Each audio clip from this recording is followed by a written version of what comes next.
Leonardo da Vinci remains an eternal symbol of human curiosity.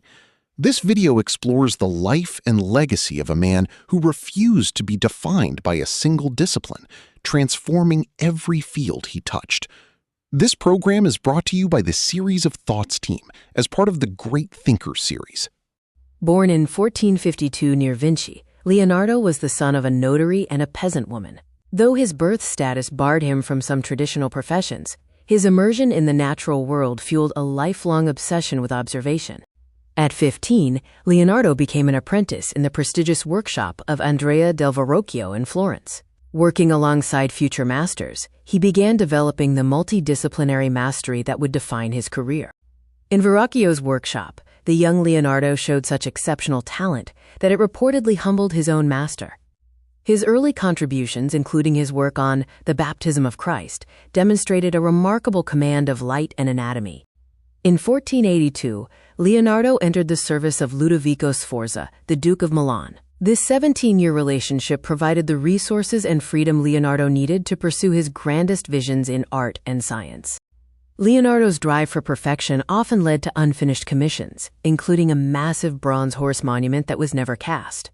However, his persistence in Milan would eventually produce two of history's most celebrated works. Between 1495 and 1498, Leonardo painted The Last Supper in the refectory of Santa Maria delle Grazie. This work became a revolutionary study of human emotion and narrative. In The Last Supper, Leonardo captured the precise moment of psychological drama when Christ announced his betrayal. The painting's use of perspective and deep emotional expression set a new standard for religious art. Leonardo began his portrait of Lisa Gherardini around 1503, working on it for over 16 years. Using his signature sfumato technique, he created a living quality that remains iconic today. Leonardo's artistic genius was grounded in science. He pioneered sfumato for depth, developed aerial perspective to construct realistic space, and performed extensive dissections to accurately represent human anatomy. The Vitruvian Man, drawn around 1490, represents the fusion of art and science. It remains the definitive image of Renaissance humanism, illustrating the relationship between human proportions and geometry. Leonardo compiled an estimated 13,000 pages of notes throughout his life, written in his unique mirror script. These notebooks serve as an encyclopedia of his wide-ranging observations and inventions. His designs for flying machines, such as the aerial screw and ornithopter, anticipated modern aviation by centuries. These sketches continue to inspire engineers and thinkers to this day. Leonardo lived by the philosophy that learning never exhausts the mind. His life was defined by a constant, restless questioning that allowed him to penetrate the hidden mysteries of nature. Beyond his paintings, Leonardo was a brilliant engineer and an observant cartographer.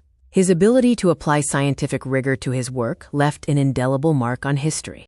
Beyond painting, Leonardo was a visionary engineer.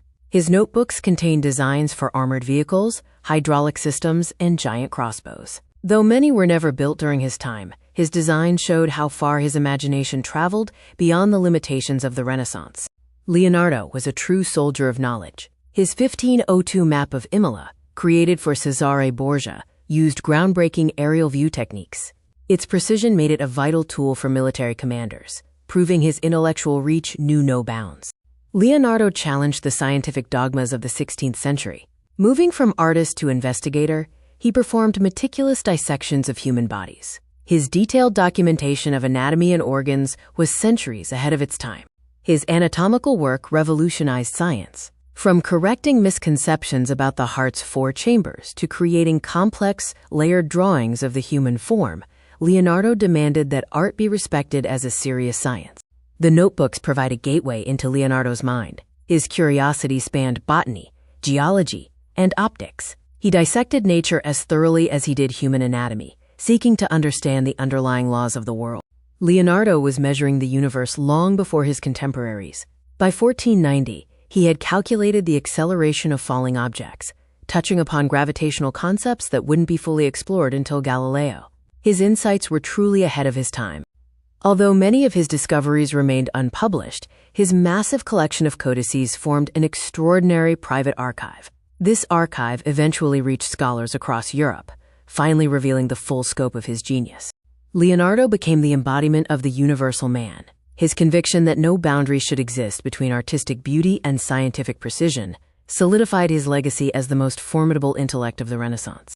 Leonardo dismantled the classification of the artist as merely a craftsman. Through his work on the Mona Lisa and his anatomical studies, he proved that deep scientific knowledge and artistic vision were one and the same. Nature was Leonardo's primary teacher. He reverse-engineered physical phenomena, from flight to water flow, and challenged ancient authorities like Galen. He even brought his genius to life through theatrical court spectacle. In his final years, King Francis I of France honored Leonardo with the title Premier Painter, Engineer, and Architect of the King. Living at the Château du Clos-Lucé, he continued his work with his most prized paintings. The final years were marked by both reflection and continued work. Despite a stroke affecting his mobility, Leonardo's intellectual output remained as intense as ever, documenting geological concepts and planning for royalty. As a guest of the king, Leonardo enjoyed the rare luxury of time for pure contemplation. He spent his days in deep conversation with Francis I, still championing the unity of art and engineering. The Mona Lisa remains his most debated masterwork. Leonardo kept this portrait with him throughout his final years, demonstrating how perfectionism and his relentless pursuit of scientific truth defined his entire life.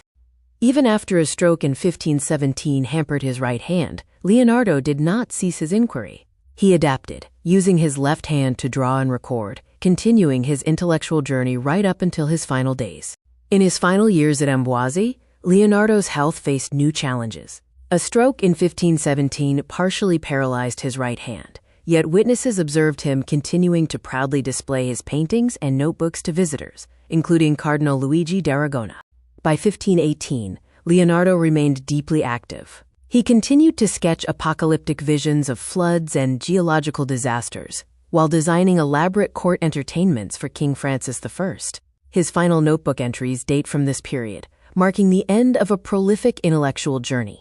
As his health further declined in 1519, Leonardo prepared for the inevitable. He dictated his final will, entrusting his extensive collection of notebooks to his devoted companion, Francesco Melzi, ensuring his lifelong observations would be preserved for future generations. Leonardo da Vinci passed away on May 2, 1519, at the Château du Clos-Lucé. His death marked the close of the High Renaissance, an era defined by a level of artistic and intellectual ambition that remains unparalleled in history.